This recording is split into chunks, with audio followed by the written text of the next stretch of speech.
আসসালামু আলাইকুম। আমি ডাক্তার মোহাম্মদ রেজওয়ান বাইজিদ। আমি clinical and radiation oncology specialist হিসেবে কর্মরত আছি Labaid cancer hospital and super speciality centre. একটা পরিবারে যখন কোনো মানুষ ক্যান্সারে আক্রান্ত হন, তখন শুধু তিনিই নন, তার আশেপাশের লোকজন একটা অজানা শঙ্কা এবং মানসিক চাপের মধ্য দিয়ে যান। তখন অনেক নতুন নতুন শব্দের সাথে তাদের পরিচয় হয়।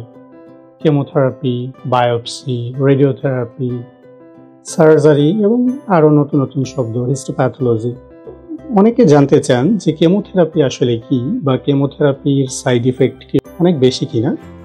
এবং অনেক রোগী আমরা পাই যারা কেমোথেরাপি নেওয়ার ভয়ে বা কেমোথেরাপির সাইড ইফেক্ট বেশি হবে এই চিন্তায় ক্যান্সারের চিকিৎসা নেওয়া থেকে বিরত থাকে।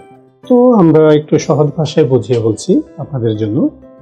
কেমোথেরাপি বেসিক্যালি হচ্ছে যে ক্যান্সারের ড্রাগস বা ঔষধ আমরা স্বাভাবিক নর্মালি যেরকম ওষুধ ইনজেকশনের মাধ্যমে দেই বা মুখে খাওয়ার ওষুধ থাকে, সেই রকম কেমোথেরাপিও ইনজেকশনের মাধ্যমেই সাধারণত দেওয়া হয়। এছাড়া কিছু মুখে খাওয়ার কেমোথেরাপির ওষুধও আছে।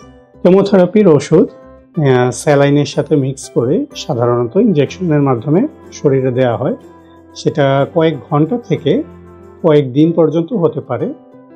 সেটা রোগে কোন রোগের জন্য কোন কেমোথেরাপি লাগবে এবং রোগীর ফিটনেস আছে কিনা সব কিছু দেখে আমরা কেমোথেরাপি ডিসাইড করি।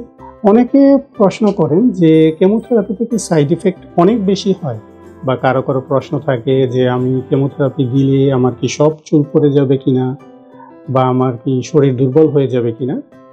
এক্ষেত্রে আমি বলবো যে কেমোথেরাপি এই ওষুধগুলো ডিজাইন করাই হয়েছে শরীরে যেই কোষগুলো খুব দ্রুত বাড়ে সেই কোষগুলোকে দমনের জন্য।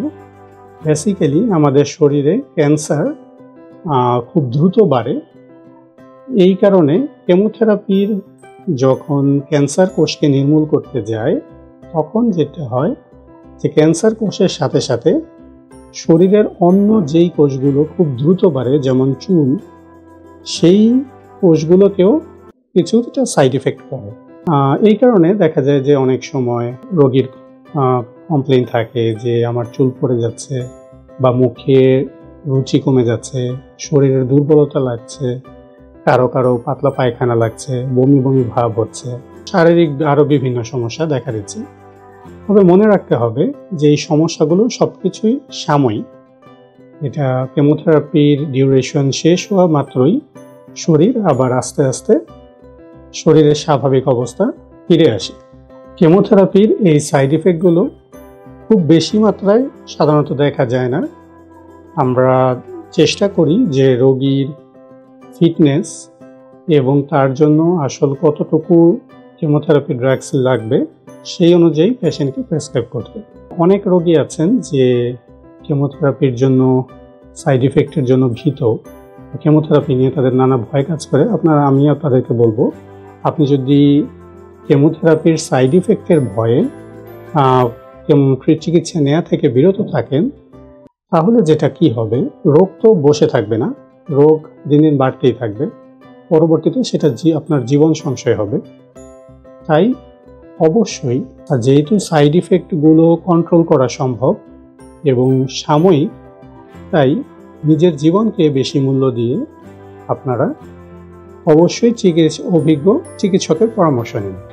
আমি সব রোগীকে বলবো যে আপনারা ক্যান্সার হলে কেমোথেরাপির সাইড ইফেক্টে ভয় না পেয়ে একজন অভিজ্ঞ ক্যান্সার বিশেষজ্ঞের পরামর্শ নিন। তিনি আপনাকে সঠিক পরামর্শ দিতে পারবেন এবং সঠিক দিকে পরিচালনা করতে পারবেন।